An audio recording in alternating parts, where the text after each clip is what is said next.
குரல் நேயர்களுக்கு அன்பு வணக்கம். என்னங்க எந்த பக்கம் திரும்பினாலும் இந்த விஷயம் தாங்க டாப்ல ஓடிட்டு இருக்கு. இந்த பக்கம் சேனல் பார்த்தாலும் அதான் வருது, யூடியூப் பார்த்தாலும் அதான் வருது, சோசியல் மீடியா ஃபுல்லா இவங்க நியூஸ் தாங்க பரவலா போயிட்டே இருக்கு. அது என்னன்னு பாத்தீங்கன்னா வேற யாரும் இல்ல, நம்ம ஆர்த்தியும் ஜெயம் ரவிய பத்திய விஷயம் தாங்க. ஒவ்வொரு நாளும் ஒவ்வொரு புது புது விஷயங்களா வந்துட்டு இருக்கு. என்னதான் காரணம்? இவங்க ரெண்டு பேரும் பிரியறதுக்கு பிரிய போறாங்களா இல்ல சேர்ந்து வாழ போறாங்களா? சேர்ந்து வாழ்ந்தா ரொம்ப சந்தோஷமா இருக்குங்க. ஆனா சின்ன சின்ன விஷயங்கள் இப்ப ஒன் பை ஒன்னா வந்துகிட்டே இருக்குங்க. ஆர்த்தியோட ஃபேமிலி பாத்தீங்கன்னா full and full cine family தாங்க. அவங்க வந்து ப்ரொடக்ஷன் கம்பெனி வச்சிருக்காங்க, படமும் ப்ரொடியூஸ் பண்றாங்க. இதுல ஆர்த்தியோட அப்பா பாத்தீங்கன்னா அவர் தான் ஃபுல் அண்ட் ஃபுல் இந்த பிசினஸ பாத்துட்டு இருந்தாரு. அவரு கொஞ்ச நாளுக்கு அப்புறம் அவங்க அம்மா கிட்ட இந்த பிசினஸ கொடுத்துட்டாங்க. ஆர்த்தியோட அம்மா யாருன்னு பாத்தீங்கன்னா சுஜாதா விஜயகுமார். அவங்க தான் எல்லா படத்தையும் ப்ரொடியூஸ் பண்றாங்க. அவங்க படம் மட்டும் பண்ணலீங்க, சீரியல் சில ஃபேமஸான சீரியலும் அவங்க அம்மா தான் பண்ணிட்டு இருக்காங்க.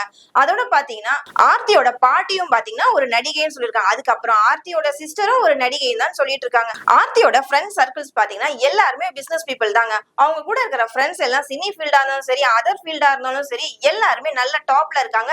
தனக்குன்னு ஒரு தனித்துவமா இருக்காங்க அவங்க ஃப்ரெண்ட்ஸ் எல்லாம். சோ இதே மாதிரி ஆர்த்திக்கும் ஒரு ஆசை வந்திருக்கு. இது எல்லாருக்கும் வரக்கூடிய ஆசை தானங்க. நானும் தனித்துவமா இருக்கணும், மத்தவங்களோட கம்பேர் பண்ணும்போது நானும் நம்பர் 1ல இருக்கணும், ஃபேமஸ் ஆகணும், எல்லாருமே நினைக்கக்கூடிய ஒரு விஷயம் தாங்க. அப்படிதாங்க ஆர்த்திக்கும் இந்த ஆசை வந்திருக்கு. ஏன்னா பேசிக்காவே ஆர்த்தி பாத்தீங்கன்னா ஸ்காட்லாந்துல பிசினஸ் மேனேஜ்மெண்ட் முடிச்சிருக்காங்க. அது மட்டும் இல்லாம ஃபேஷன் இண்டஸ்ட்ரியில முடிச்சிருக்காங்க. சோ இப்படி எல்லா குவாலிஃபிகேஷனும் இருக்க ஆர்த்திக்கு பிசினஸ் பண்றன்ற ஐடியா வந்திருக்குங்க. 2009ல மேரேஜ் ஆயிடுச்சு ஜெயம் ரவிக்கும் ஆர்த்திக்கும். அவங்களுக்கு குழந்தைங்க 2 பேர் இருக்காங்க. சரி, எனி டைம் ஃபேமிலி ஹஸ்பண்ட் இப்படியே பாத்துக்கிட்டே இருக்குமே, நமக்குன்னு ஒரு அடையாளத்தை கொண்டு வரணும்னு நினைச்சுதான் ஆர்த்தி இந்த பிசினஸ் ஐடியாவே கொண்டு வந்திருக்காங்க. இததான் ஜெயம் ரவி கிட்ட அவங்க சொல்லியிருக்காங்க. ஆனா மனுஷன் அதை ஏத்துக்கிட்டாரா ஏத்துக்கலன்னு தாங்க பிரச்சனையே. ஆர்த்தி பாத்தீங்கன்னா சோசியல் மீடியால அவங்க போட்டோஸ் எல்லாம் எடுத்து ரொம்ப ஃபேஷனபிளா போட்டுட்டு இருப்பாங்க. அதை பார்க்கும் போது ஒரு ஹீரோயினுக்கான ஒரு தகுதி ஃபுல்லாவே இருக்கும். அவங்கள பார்த்துல அவ்வளவு அழகா கியூட்டா சாமிங்கா இருப்பாங்க ஆர்த்தி. இந்த நிலையில தான் தானும் ஒரு பிசினஸ் எடுத்து பண்ணணும், எனக்குன்னு ஒரு அடையாளத்தை நான் வச்சுக்கணும்னு அப்படின்னு நினைச்சிருக்காங்க. அதனுடைய ஆசையின் விளைவாக தான் இப்ப இந்த விஷயங்கள்லாம் நடந்துட்டு இருக்குன்னு சொல்லிட்டு இருக்காங்க. ஆர்த்திக்கு சினிமால நடிக்கிறத விட பிசினஸ் பண்றதா ரொம்ப பிடிக்குமா. ஆர்த்தியோட அப்பா அம்மா பாத்தீங்கன்னா பிலிம் ப்ரொடியூசரா இருக்காங்க. அதே ஆசை ஆர்த்திக்கும் வந்திருக்குங்க. நிறைய படங்கள் எடுத்து பண்ணணும், பிசினஸ் பண்ணணும்ன்ற ஆசை ஆர்த்திக்கும் வந்திருக்குங்க. அதனுடைய வெளிப்பாடு தான் இந்த பிசினஸ் என்ற ஐடியாவும் வந்திருக்கு. இதுக்கிடையில பாத்தீங்கன்னா இன்னொரு விஷயம் நடந்திருக்கு.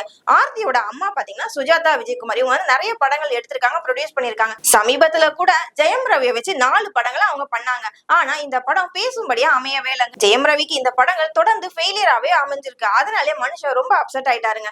இதுக்கிடையில தான் இன்னொரு விஷயம் நடந்திருக்கு. அது என்னன்னா இயக்குனர் பாண்டியராஜன் வந்து சுஜாதா விஜயகுமார மீட் பண்ணிருக்காங்க. அவங்க கிட்ட போய் ஒரு கதை சொல்லியிருக்காரு. இவங்க நான் ஓகே அந்த படத்தை நானே ப்ரொடியூஸ் பண்றேன்னு சொல்லிட்டு அட்வான்ஸா 1 கோடி ரூபாய் பாண்டியராஜனுக்கு கொடுத்திருக்காங்க. இதுக்கிடையில இந்த படத்தோட ஹீரோ யாருன்னு பாத்தீங்கன்னா ஜெயம் ரவி தான் அவங்க புக் பண்ணிருக்காங்க. ஆனா ஜெயம் ரவிக்கு இதுல கொஞ்சம் கூட விருப்பமே இல்லை. ஏன்னா தொடர்ந்து 4 படமும் ஃபெயிலியர் ஆயிடுச்சு, எனக்கு பினான்சியலா ரொம்ப டைட்டா இருக்கு அப்படின்னு சொல்லியிருக்காரு. எனக்கு இந்த படத்துல நடிக்கணும்னா 25 கோடி எனக்கு சம்பளம் வேணும்னு சொல்லிட்டு ஒரு டிமாண்ட் பண்ணிருக்காரு மாமியார் கிட்ட. ஆனா மாமியார் என்ன பண்ணிருக்காங்க, என்னால அவ்வளவு பணம் கொடுக்க முடியாது அப்படின்னு சொல்லியிருக்காங்க. இதுக்கிடையில டைரக்டர் பாண்டியராஜன் என்ன பண்ணாருன்னா ஜெயம் ரவியை கேன்சல் பண்ணிட்டு விஜய் சேதுபதியில ஸ்டோரி சொல்லி அந்த படத்தோட வேலைகளை இப்ப நடந்துட்டு இருக்குங்க.